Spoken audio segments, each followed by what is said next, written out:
வணக்கம், இது உங்கள் தினக்கதிர்.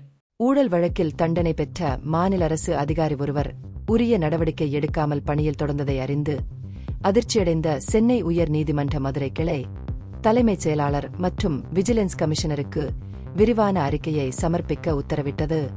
அந்த அறிக்கையில் தற்போது அரசு பணியில் உள்ள அனைத்து தண்டனை பெற்ற அரசு ஊழியர்களின் பட்டியல் மற்றும் அவர்கள் மீது எடுக்கப்பட்ட தொடர்புடைய நடவடிக்கைகள் ஆகியவை இருக்க வேண்டும். இந்த உத்தரவை நிறைவேற்ற நீதிமன்றம் அவர்களுக்கு 1 மாத கால அவகாசம் அளித்தது. தூத்துக்குடி ஊரக வளர்ச்சித்துறையின் உதவி நிர்வாக பொறியாளர் ஜே. அமலா ஜெஸ்ஸி ஜாக்குலின் தாக்கல் செய்த மனுவை தள்ளுபடி செய்து நீதிபதி கே. ராமகிருஷ்ணன் இந்த உத்தரவை பிறப்பித்தார்.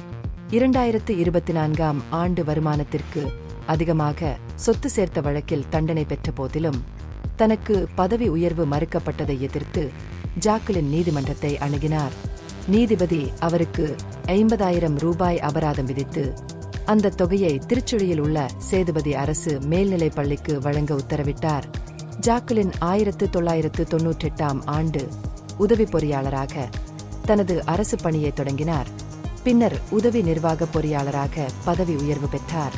இருப்பினும் டிசம்பர் 1999 முதல் மார்ச் 2009 வரை தனது மற்றும் அவரது கணவர் பெயரில் 25,40,972 ரூபாய் மதிப்புள்ள சொத்துக்களை அவர் குவித்ததாக குற்றம் சாட்டி 1 தசாப்தத்திற்கு முன்பு விஜிலன்ஸ் துறையால் அவர் மீது வழக்கு பதிவு செய்யப்பட்டது. இந்த வழக்கு தொடர்பாக 2020ஆம் ஆண்டு அவருக்கு ஒரு குற்றப்பத்திரிகை வழங்கப்பட்டது. விஜிலன்ஸ் வழக்கு டிசம்பர் 6, 2024 அன்று அவர் மீதான குற்றப்பத்திரிகையில் உச்சக்கட்டத்தை அடைந்தது. இதன் விளைவாக 3 ஆண்டுகள் கடுங்காவல் சிறை தண்டனை விதிக்கப்பட்டது. நீதிமன்றத்தால் தண்டனை நிறுத்தி வைக்கப்பட்டிருந்தாலும் அவர் மீது மற்றொரு குற்றப்பத்திரிகை நிலுவையில் உள்ளது. இதுபோன்ற போதிலும் ஜாக்குலின் தனது மனுவில் அக்டோபர் 6, 2012ஆம் தேதியிலேயே பதவி உயர்வுக்கு தகுதியானவராகிவிட்டதாகவும் குற்றவியல் நடவடிக்கைகள் மற்றும் குற்றப்பத்திரிகை குறிப்புகள் பின்னர் வந்ததால் அவர் பதவி உயர்வுக்கு இன்னும் பரிசீலிக்கப்பட வேண்டும் என்றும் வாதிட்டார். இருப்பினும் நீதிபதி ராமகிருஷ்ணன் தமிழ்நாடு சிவில் சர்வீஸ் ஒழுக்கம் மற்றும் மேல்முறையீடு விதிகளின் விதி 17(c)(1) ஐ சுட்டிக்காட்டினார். இது ஒரு தகுதி வாய்ந்த நீதிமன்றத்தால் தண்டிக்கப்பட்ட ஒரு அரசு ஊழியரை மேலும் எந்த விசாரணையும் இல்லாமல் பணியிலிருந்து நீக்க வேண்டும் என்று கட்டளையிடுகிறது. இந்த விதியை மேற்கோள் காட்டி ஜாக்குலினுக்கு பதவி உயர்வு பெற உரிமை இல்லை என்பது மட்டுமல்லாமல் பணியில் தொடரவும் உரிமை இல்லை என்று நீதிபதி தீர்ப்பளித்தார்.